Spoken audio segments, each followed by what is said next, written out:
What do you do to make your man look good? I undress him.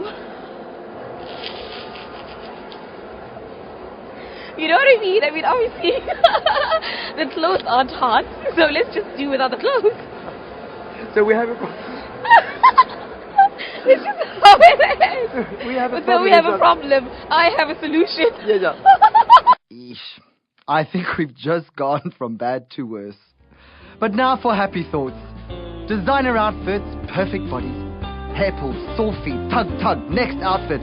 The life of a glamour model. Hours and hours and days go by, not one without gymming, not one with washing what you're eating, not one with maybe this and maybe that, and hard work and dedication and hair treatments and nail polishes and yeah, but it's But for a little girl, that would be the perfect lifestyle. Yes. You know, someone who does your hair, someone who does your nails. You know, you've got wearing all these beautiful clothing. Is dit regtig wat aangaan?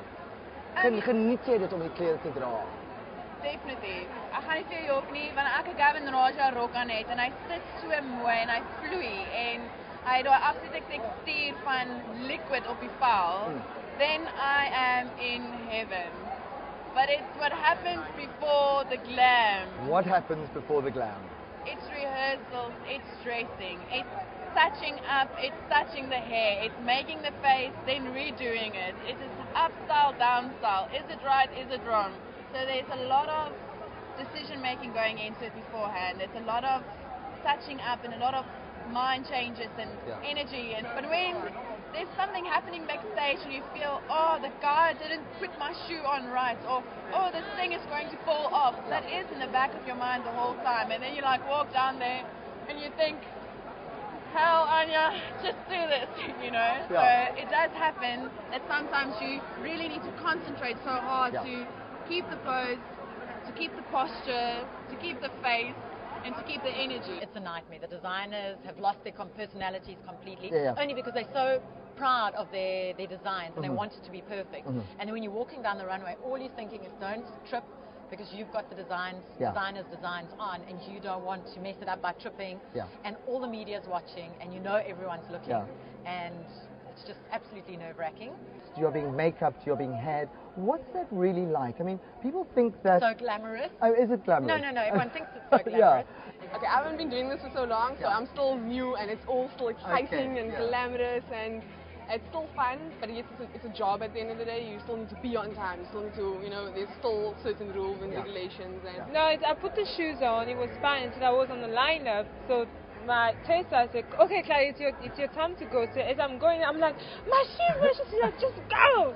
So I'm looking, I'm like, "Damn it!" I had to take them off because they were coming off. It was very uncomfortable for me. So then I realized I'm walking down the ramp, my shoes in my hand, and my name in the shoes. I was like, okay. So maybe the life of a supermodel is me, because I've been told I have a face for radio. So on that note, I invited KFM's Richard Hardiman to have a chat with me on my sofa.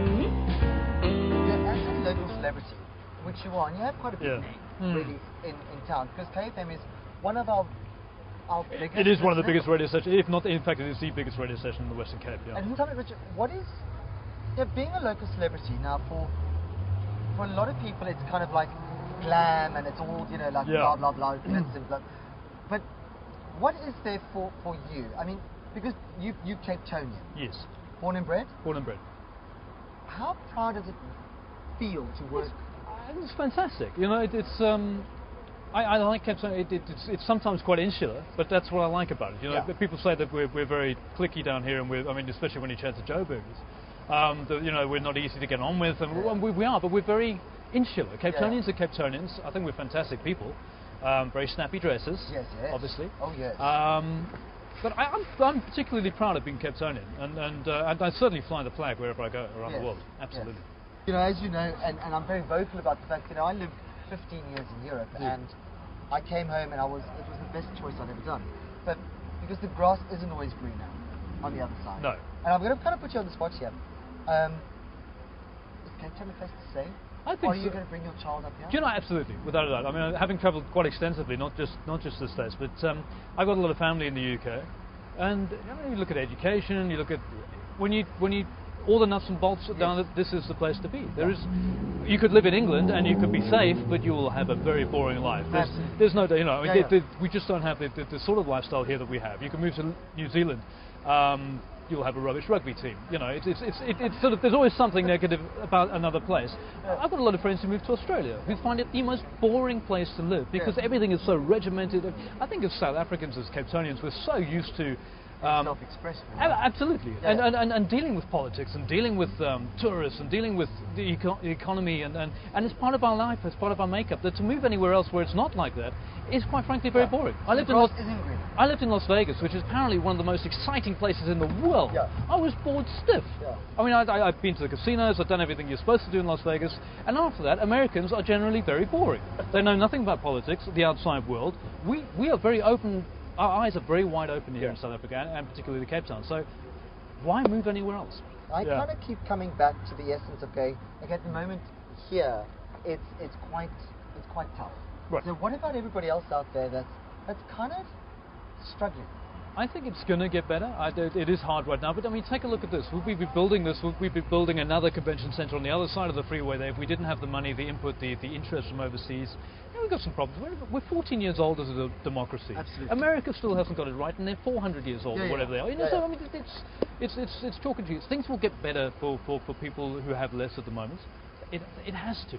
It has to. As things stabilise. And we are on the better end of the scale. So for me to move overseas, why would I? I can understand people who haven't got it quite right in life that the move overseas would be an advantage to them. I can only see positive things for this country. So everyone has their problems. We have ours, and sometimes they're a little more intense than other people. But we're a young country.